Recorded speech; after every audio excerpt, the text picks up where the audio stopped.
Yes, selamat datang kembali semua di Crypto Daily Indonesia. Di Crypto Daily Indonesia, Anda akan mendapatkan updatean pembaruan terbaru, apa yang terjadi di lingkup di ruang cryptocurrency.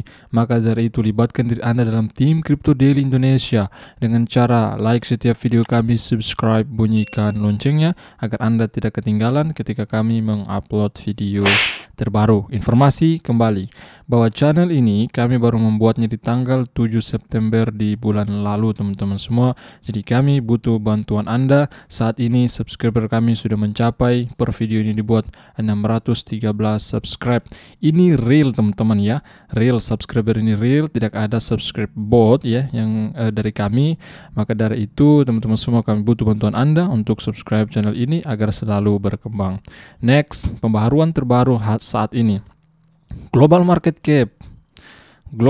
cap today mengalami kenaikan sedikit 0,21%, tetapi sudah mengalami kenaikan di atas 900 miliar US dollar. Saat ini 923 miliar US dollar lebih, dan Bitcoinnya pun sudah sanggup lagi mengalami kenaikan di atas 19.000 ke atas. Seperti apa yang saya sampaikan di video sebelumnya, harap berhati-hati bagi teman-teman semua, karena Bitcoin kemungkinan karena biasa ya seperti kejadian-kejadian yang lalu, sebelum pengumuman CPA ataupun setelah pengumuman CPA, maka aksi harga Bitcoin itu volatilitasnya itu sangat tinggi, dan kemungkinan ya turunnya tadi malam itu turun di sekitar 18.000 lebih. Dari situ saya melihat ya kemungkinan Bitcoinnya akan mendekati harga 20.000 dalam waktu dekat saat ini, dan ternyata Bitcoinnya sudah mampu mengalami kenaikan di harga 19.386 US. Kemudian Ethereum Bear 0,66% di harga 1.286 US. Kemudian BNB 0,322 Bulls. Kemudian XRP Bear 1,72%, Cardano 9,3%, Solana lumayan dalam 2,12%, Dogecoin 0,42% sideways, kemudian Polkadot 1,07%, dan beberapa altcoin lainnya.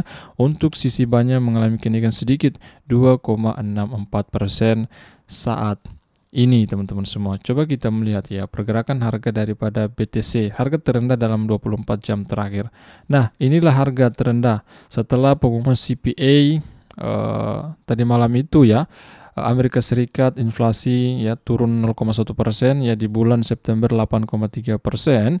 Nah, di bulan Oktober ini 8,2%, dan ternyata Bitcoin yang mengalami penurunan di harga terendah 18.319 US dollar ya, tepatnya di sekitar sini, sekitar jam 8 malam ya kalau di waktu Indonesia Barat. Nah, kemudian kita melihat Fear and Greed Index today. Extreme Fear level 24 mengalami kenaikan 4 level dibandingkan dengan hari kemarin. Kemarin di level 20, saat ini di level 24, karena kita melihat BTC-nya mulai mengalami kenaikan dibandingkan di beberapa jam yang lalu. Makanya kenapa ketika updatean terbaru dalam 24 jam, Fear and Greed Index ini terdeteksi mengalami kenaikan. Nah, berita besar hari ini datang dari Binance, kemudian dari Rusia, kemudian juga dari salah satu proyek ya, perusahaan pembiayaan NFT, MetaStreet, teman-teman semua, dan beberapa informasi lainnya dari media sosial Twitter.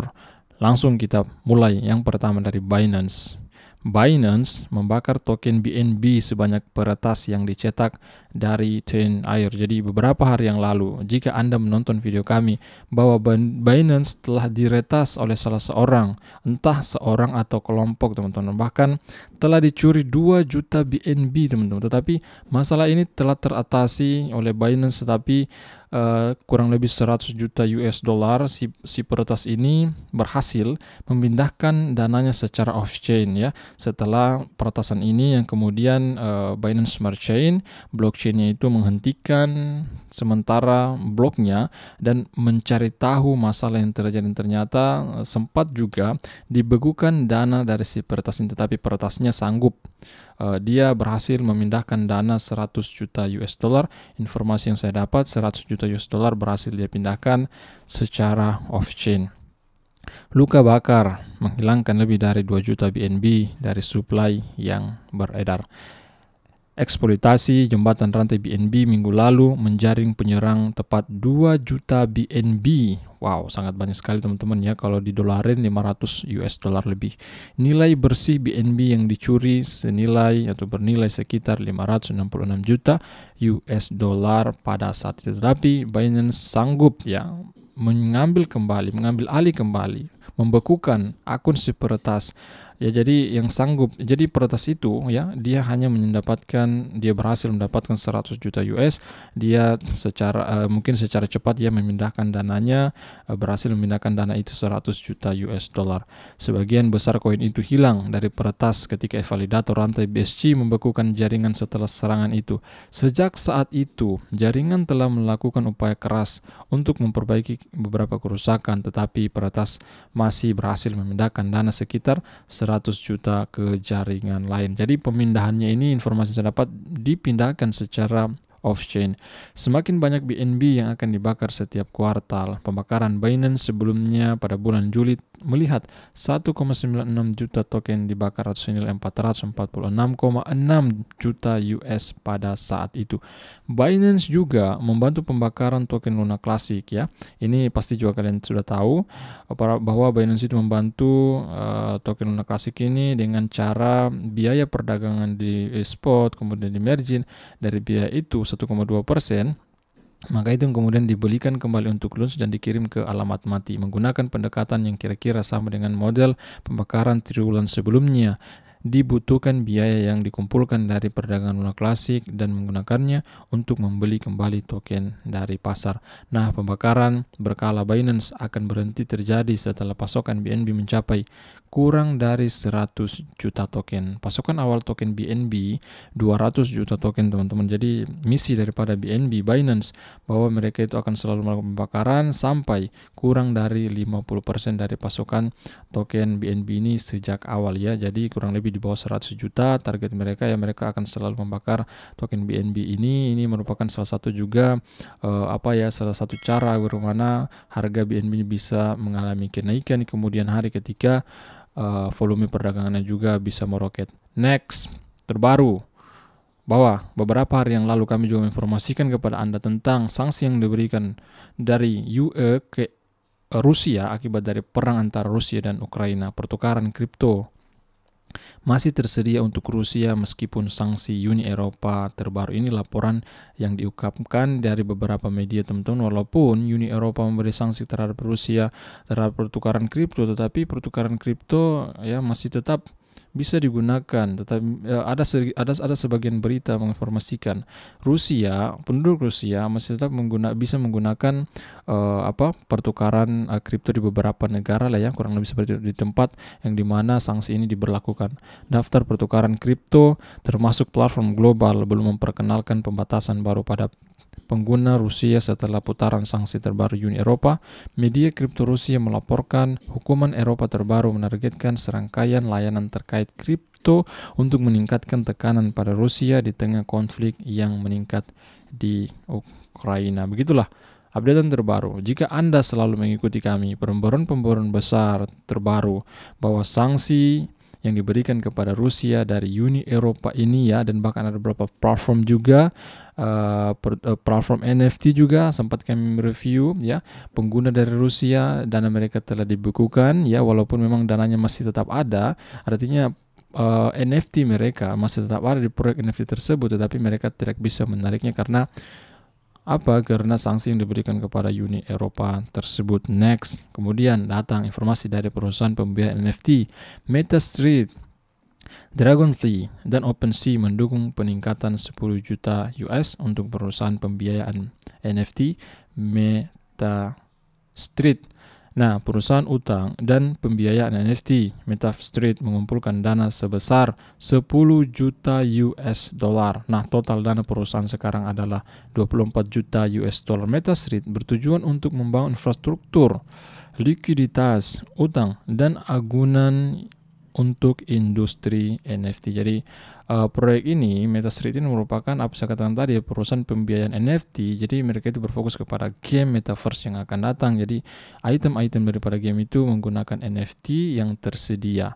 Nah, ini langsung kita melihat ya dari dari MetaStreet-nya pengikutnya mencapai 13.000 pengikut lebih. Nah, ini merupakan, dia jelaskan juga di bio-nya, protokol suku bunga terdesentralisasi untuk Metaverse dibangun oleh namanya Macau, teman-teman semua. Nah, kemudian postingan juga telah mengkonfirmasi MetaStreet. Dia juga telah mengkonfirmasi di Twitter mereka. Hari ini kami dengan senang hati mengumumkan putaran pendanaan 10 juta terbaru kami bersama dengan beta tertutup dari PowerSweep, platform perdagangan leverage NFT pertama dari jenisnya yang dibangun dalam kemitraan dengan Reservoir 0x. Nah, itu dia teman-teman ya. Jadi baru-baru ini bahwa perusahaan pembiayaan NFT MetaStreet mendapatkan dana bantuan 10 juta US dollar dari beberapa investor, dari beberapa perusahaan. Nah, seperti itu. Kemudian dari sentimen, berita terbaru juga melalui volatilitas hari Kamis kemarin tadi malam ya, kapitalisasi pasar Bitcoin sebenarnya telah tumbuh sedikit, sementara altcoin terbelah. Volume sosial terhadap aset kapitalisasi teratas telah meroket ya, seperti HT dan juga SNX telah muncul sebagai yang berkinerja terbaik untuk hari ini. Semenjak di postingnya berita ini kita beri like karena sentimen ini selalu memberikan kita informasi yang menarik. Sekira sangat bagus sekali untuk saya sampaikan kepada Anda semua. Next, inflasi di beberapa negara, tingkat inflasi global di bulan Oktober ini. Kita melihat negara kita dulu ya, kita di sini kita melihat Indonesia di bulan Oktober inflasi mencapai ya, data dari informasi yang dibagikan oleh Charlie Bilevo, dia mengatakan di sini, ini informasi ini ya yang dia bagikan, Indonesia inflasinya 6,0% teman-teman saat ini di bulan Oktober saat ini ya. Kemudian ya yang lain kita melihat China 2,5%, Taiwan 2,8%, Jepang 3,0%, Saudi Arabia 3,1%, Switzerland 3,3%, France 5,6% ya, kita singkat saja Indonesia, Thailand, Australia ya, semua mengalami kenaikan. Dan di sini Amerika Serikat mengalami kenaikan 8,2% dan tertinggi dimiliki oleh Turki. Wow, Turki inflasi sangat tinggi 83,5%. Kenapa? Karena negara Turki ya tidak pimpinannya ya teman-teman ya, Erdogan tidak menaikkan suku bunga bank acuan mereka, makanya inflasi sangat tinggi di negara tersebut. Saya kira itu berita hari ini. Berita pagi ini setelah kami merekam video ini. Saya kira jika Anda menyukai video ini, jika video ini membantu Anda, memberi Anda informasi-informasi terupdate setiap hari, apa yang terjadi di ruang cryptocurrency, maka libatkan diri Anda dalam tim Crypto Daily Indonesia dengan cara like, subscribe, bunyikan loncengnya. Ikuti juga Twitter kami @CryptoDailyID atau cek saja di description video ini untuk link grup atau link Twitter kami. Nama saya Sofyan, owner Crypto Daily Indonesia. Sampai jumpa video berikutnya. See you. Bye-bye.